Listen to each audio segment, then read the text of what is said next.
Hey everyone, welcome to another installment of Harry Potter Theory. In today's video, we're going to be discussing the darker side of the wizarding world, J.K. Rowling, and an old Russian folktale that very well could have inspired Voldemort's most powerful weapon, his Horcruxes. This piece of folklore was actually brought to my attention by subscriber GamesX in a comment on one of my videos last week, so GamesX, if you're watching, thank you for the inspiration. Because this video is centered around a tale that inspired Horcruxes, I'm going to very briefly introduce Horcruxes so that their properties are top of mind. This should allow us to more easily compare what we know to be Horcruxes and the horcrux-esque objects from Russian folklore. A Horcrux is a dark object in which a dark witch or wizard has imbued part of their soul. The ultimate purpose of creating a Horcrux is to achieve immortality. However, the truly sinister component of creating a Horcrux is that in order to produce one, you must murder someone.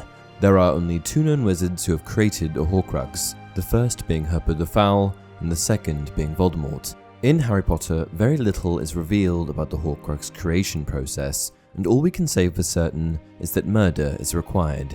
J.K. Rowling, who coined the term, defines it as follows: a receptacle prepared by dark magic in which a dark wizard has intentionally hidden a fragment of his soul for the purpose of attaining immortality. Furthermore, as exemplified by Voldemort, it is possible for wizards to create more than one Horcrux, securing their immortality further by encasing fragments of their soul into multiple objects. Not only are Horcruxes hard to find, but they are also notoriously difficult to destroy, and it's for these reasons that wizards who produce them are able to claim immortality with such certainty.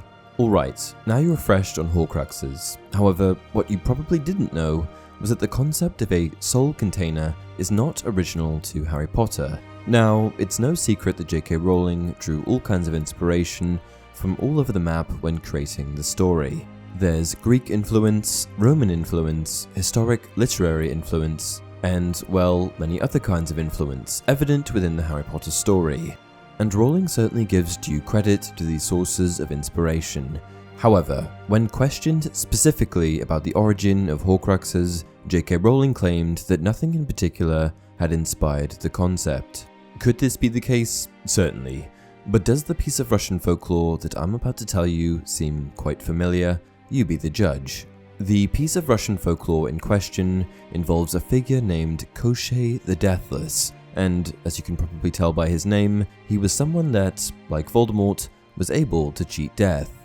Come to think of it, Voldemort's name also alludes to his immortality, as Voldemort means flight of death. Koschei, who also goes by the epithet the Immortal, is an archetypal male antagonist that has been appearing in Slavic tales since before the 18th century.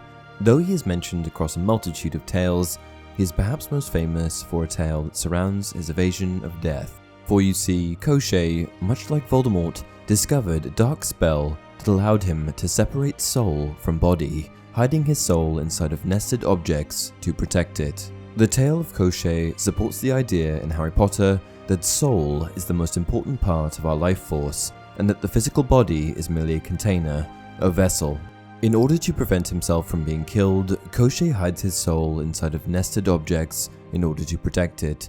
Like the Russian Matryoshka doll, or nesting doll, there are layers and layers that need to be peeled back in order to get to the base layer, each layer acting as one more measure of protection.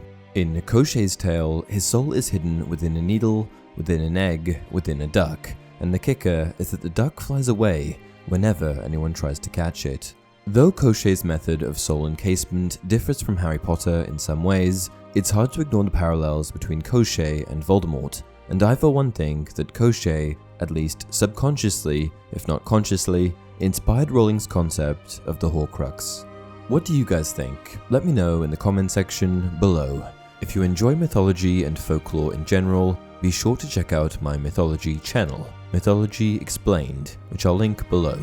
Until next time, greatness inspires envy, envy engenders spite, spite spawns lies.